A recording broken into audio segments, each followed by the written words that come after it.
El destino del derecho romano después de Justiniano. El gran mérito de la obra de Justiniano fue condensar el saber jurídico de Roma y actuar como el eslabón de continuidad, para que este pensamiento pasara a la conciencia jurídica europea, sosteniendo el segundo gran momento de expansión del derecho romano. Segunda vida del derecho romano. La creación de la familia jurídica romanista está ligada al renacimiento que se produce en los siglos XII y XIII en el occidente europeo, en donde la nueva sociedad toma conciencia y piensa que únicamente el derecho puede garantizar el orden y la seguridad. La sociedad civil debe fundarse sobre el derecho. El derecho debe permitir la realización del orden y el progreso de la sociedad civil. Surgimiento de las universidades. Las universidades conciben al derecho como un modelo de organización social, no persigue anticipar la solución y explica a los jueces la forma en que deben dictar sus decisiones de acuerdo con la justicia. Las universidades estaban obligadas a enseñar algo que no fuera el derecho local, sino el derecho romano. El derecho canónico se fundó sobre la base del derecho romano. Las universidades europeas, su base de enseñanza jurídica estaba constituida por el derecho romano. Escuela de los glosadores.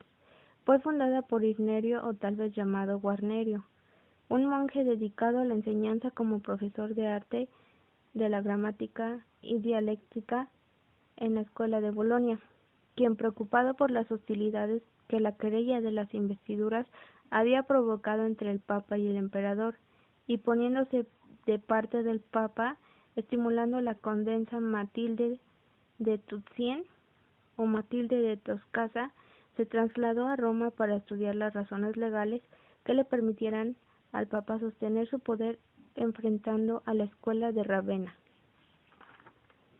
Irnerio halló una biblioteca de Pisa, un manuscrito del Digesto que le sirvió para sus estudios. En la escuela por él fundada se estudió el Digesto de Justiniano y en menor medida otras partes del Corpus Juris, utilizando el método exegético o gramatical. Posterior a eso surgieron las glosas, que eran anotaciones destinadas a aclarar el texto o a explicarlo. Podían ser interlineales cuando eran cortas o marginales y tenían mayor extensión. Los principales discípulos de Irnerio fueron Jacobo, Martino Gosia, Bulgario y Hugo. La labor de los glosadores está presidida por dos ideas: idea de imperio que ven reflejada en Justiniano y su derecho, idea de autoridad por la que asume el corpus juris el carácter de verdad revelada, cuyas posibilidades autonomías son en apariencia, debiendo existir siempre una forma de resolverlas. Escuela de los comentaristas o postglosadores. Codificada la labor de la Escuela de Bolonia en la Magna Glosa de Accurcio, surge una nueva Escuela de los comentaristas, que apareció a mediados del siglo XIII y estaba fundada en un derecho natural italiano. Su método de trabajo estuvo asentado en la dialéctica escolástica, de base aristotélica. El fin perseguido de adentrarse en el census y en la resolución de problemas surgidos en la práctica de la época. La labor de los postglosadores está presidida por un nuevo clima político y espiritual, en donde el clima político es representado por la definitiva crisis de la idea de imperio y el nacimiento de los estados nacionales, donde determinaría que los juristas aparezcan como defensores del poder real y fervorosos partidarios del nuevo tipo de Estado. En el clima espiritual es representado por la gran difusión de los escritos de Aristóteles y el triunfo de la escolástica. La formación del ius commune es el nacimiento de una cultura y conciencia jurídica común y la aparición de un sentimiento de unidad espiritual, asentado en la raíz latina del derecho de los pueblos que, superando particularismos propios, conciben el derecho romano como ius común. Derecho común consistió en una doctrina jurídica elaborada en las universidades de la Baja Edad Media. El derecho común fue elaborado con la finalidad de producir una unificación del derecho en la Europa cristiana. Quienes lo crearon le dieron vida pensando en que se pudiera aplicar en todo el mundo cristiano. Lo que se buscaba con la creación de este derecho es un proyecto político que los glosadores lo defendieron, el cual era unificar la cristiandad, ya que los glosadores veían que hubo una época donde la cristiandad entera estuvo unida. En efecto, había existido una unidad entre el Papa y el emperador. Los glosadores anhelaban entonces reconstruir el imperio, que era la única forma de lograr que todos los cristianos de Europa estuvieran unidos. Derechos nacionales y la romanización de ellos. El renacimiento de los estudios del derecho romano significó la restauración en Europa del sentimiento del derecho, de su dignidad, de su importancia para garantizar el orden social. El sentimiento se había perdido con la decadencia del Imperio Romano. Las universidades, ámbito en el cual se produce el Renacimiento, proponen las siguientes soluciones: poner de nuevo en vigor el derecho romano, elaborar un derecho sobre la base de las costumbres existentes o, en su defecto, sobre una base jurisprudencial. El renacimiento de los estudios del derecho romano constituye el hecho decisivo que señala el nacimiento de la familia jurídica romano-germánica. Los países que se integran en esta familia son aquellos cuyos juristas profesionales se han formado en las universidades. Influencia del derecho romano en la historia del derecho español. La romanización es el proceso donde incorporan al estilo de vida la participación en culturas, religión, idiomas, organización, administración y provincias del derecho romano. Los aspectos de la romanización de España son: militar, da inicio en el año 218 a.C., la conquista de Roma sobre España, teniendo una duración aproximada de 2 siglos, conocida también como Hispania o Hispania. Vasconia fue el único lugar donde no se logró dominar. Las tropas al mando de Cornelio Escipión quería expulsar a los cartagineses de la península ibérica, lográndolo 12 años después, en el año 206 a.C., con ayuda de grupos guerreros. Las comunidades indígenas pretenden expulsar al nuevo tirano, que era el hombre romano. En el año 200 a.C. se da el alzamiento celtíbero liderado por Indíbil y Mandonio, caudillos celtíberos, sofocado por Roma 4 años después. Roma funda sus primeras ciudades en España, la Itálica, cerca de Sevilla, en la región de Andalucía. En el año 178 a.C. hay 24 años de paz y tranquilidad entre Roma y España, donde se fundan las colonias Carteria y Córdoba. Las comunidades lusitanas se alzaron en contra de Roma al mando de Viriato, durando una década, hasta el año 138 a.C., por la traición de sus camaradas y entregado a las autoridades romanas. En el año 133 a.C. se da el alzamiento de Numancia, ciudad destruida por Roma, donde se da el término de la primera fase de la conquista. Se conquista la parte central sur de España. En el año 29 a.C. surge la última etapa de la conquista, marcada por el alzamiento de comunidades del norte de la península. Los romanos fueron presas y sufrieron varias bajas. En el año 19 a.C. triunfó Roma. Augusto, emperador, funda la colonia Emerita Agustina, ubicada en la actual ciudad Mérida, conocida como la ciudad de los licenciados por Augusto, entregada a los soldados romanos que ya habían cumplido el plazo de sus servicios militares en España, compensándolos con una pensión vitalicia, licencia y concesión de tierras. Organización administrativa. Surge dentro del orbe romano el área de expansión. En la ciudad de Roma es el centro del mundo en lo político, jurídico y cultural. Hay 4 capacidades jurídicas vigentes que conforman el estatuto civil. La teoría de la personalidad, que son ius commerci, celebra actos jurídicos patrimoniales relativos a los bienes. Ius connubii, Celebra las justas nupcias romanas y funda una familia. Surgen instituciones como la potestad marital, patria potestad, filiación, etc. Ius honorum, derecho político romano. Ius suffragii, participación en comicios, instituciones establecidas en provincias del orbe, ya que fuera del orbe no hay romanización. En el año 197 a.C. se divide en dos zonas la provincia de Hispania, Citerior y la Ulterior. Se establece una autoridad para cada provincia, un jefe provisional, o también llamado pretor, y ambas pertenecen al Senado de Roma, o el Senado urbano. En el año 133 a.C. se nombra a España por el Senado urbano, una comisión de 10 senadores romanos, para viajar a España y desarrollar una mejor administración pública. También surge la destrucción de Numancia. Se dicta la ley de la fórmula provincial.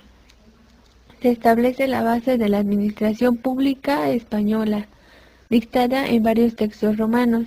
En el año 27 a.C., el emperador Augusto divide en 3 provincias el territorio español. Diocleciano, en el año 284 después de Cristo, se cambia la dependencia de las provincias Lusitania y Tarraconense imperial a senatoriales.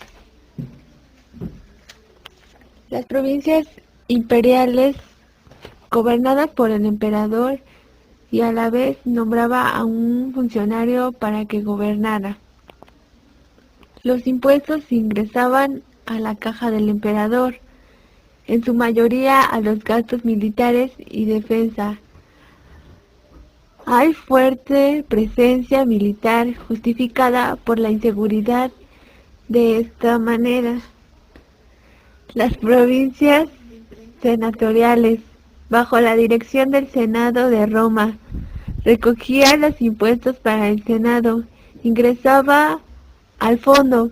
Bética, una provincia pacífica, por ello la que se determina militar y dependencia murial.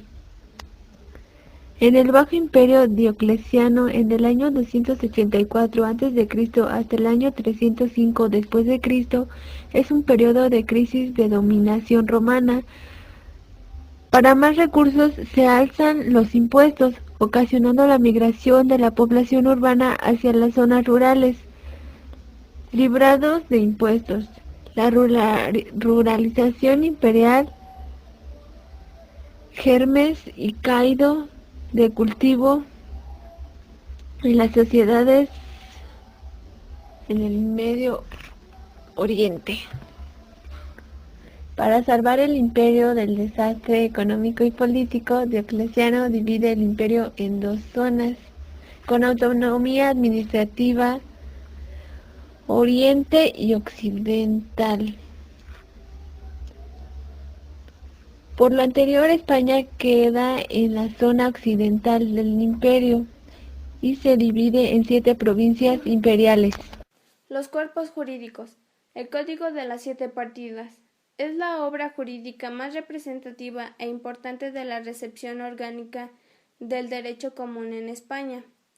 Algunos autores han sostenido que este se redactó pensando en que Alfonso X iba a necesitar de un texto jurídico que pudiera aplicarse en todos los territorios que iban a estar integrados en su imperio. Como Alfonso X no fue emperador de Alemania, se aplicó como ley territorial en España. El Código de las Partidas corresponde a un texto único en su contenido. Cada una de las leyes tiene una doble estructura, es decir, un fundamento y un mandato. Uno de los objetivos principales de las partidas es educar a los súbditos acerca del derecho, acerca de la verdad jurídica y también sobre la verdad religiosa y filosófica. Las 7 partidas, o simplemente partidas, es un cuerpo normativo redactado de la Corona de Castilla durante el reinado de Alfonso X, de 1252 a 1284, con el objetivo de conseguir una cierta uniformidad jurídica del reino. Su nombre original era Libro de las Leyes, y hacia el siglo XIV recibió su actual denominación por las secciones en que se encontraba dividida. Esta obra se considera uno de los legados más importantes de Castilla a la historia del derecho, al ser el cuerpo jurídico de más amplia y larga vigencia en Hispanoamérica, hasta el siglo XIV. Incluso se le ha calificado de enciclopedia humanista, pues trata temas filosóficos, morales y tecnológicos, aunque el propio texto confirma el carácter legislativo de la obra al señalar en el prólogo que se dictó en vista de la confusión y abundancia normativa y solamente para que ellas se juzguen. Contenido. Partida primera. Contenía las fuentes del derecho y la forma de elaboración de buenas leyes. Partida segunda. Se refiere al poder temporal de los emperadores y reyes. Partida tercera. Trata de justicia y la administración de justicia, de procedimiento civil. Partida cuarta. Trata sobre los derechos de la familia. Partida quinta. Trata sobre los actos y contratos. Partida sexta. Habla sobre el derecho sucesorio. Partida séptima. Se refiere al derecho penal y procesal penal. El derecho real. Fue redactado a ordenanza de Alfonso X. Su contenido es el derecho común. Sus fuentes son el libro de los jueces, el fuero de Soria y el fuero romanizado. Este contenía 4 libros. Libro 1. Se refiere al derecho de herencia, a los tutores y curadores, a las obligaciones y al derecho de familia. Libro 2. Contiene normas relativas a la Iglesia, a la relación de ella con el monarca. Libro 3. Contiene normas sobre la formación de la ley, quien legisla, sobre la organización de los tribunales. Libro 4. Contiene normas sobre el derecho penal. Una vez redactado este derecho, a partir de 1255, Alfonso X lo va a otorgar como ley a importantes ciudades de Castilla, las cuales fueron Aguilar de Campo, Soria, Burgos, Béjar, Madrid y Valladolid. Al aplicarse el derecho real, se encontraron dificultades para los jueces de esas localidades, por lo que fue necesario aclarar e interpretar algunas normas. Se redactaron 2 textos aclaratorios, leyes nuevas de Alfonso X y leyes de estilo. El conflicto continúa por lo que los reyes de Castilla de los siglos XIV y XV van a redactar una serie de leyes en las que pretenden dar preferencia al derecho real, como las leyes de acta, ya que en ellas se indica qué autores de derecho común pueden ser citados en pleitos llamados leyes de citas del derecho de Castilla. Usus modernus pandectarum. Los juristas del continente europeo ya no se interesan por las soluciones romanas. Su esfuerzo se dirige ahora a continuar, perfeccionar y completar la ciencia del derecho. El resultado fue que el derecho romano enseñado en las universidades coincidió cada vez menos con el derecho romano originario. Codificación del derecho. En la escuela del derecho natural se manifiesta la voluntad de convertir el derecho real al derecho ideal que se enseñaba. Se admite también por primera vez que el soberano tiene el poder de dictar el derecho y de reformarlo. La codificación serviría para acabar con los arcaísmos que se daban, así como la fragmentación del derecho y la multiplicidad de las costumbres. El estudio del derecho tiene consecuencias para las universidades. Limita la exigencia de los nuevos textos. El derecho se ha nacionalizado, se ha entrañado una actitud positivismo legislativo y a la vez de nacionalismo jurídico. Se ha confundido el derecho con la voluntad del soberano y se ha separado el principio de justicia. Los países más afectados fueron Francia y Alemania. En las materias propias de los derechos civil, administrativo y laboral.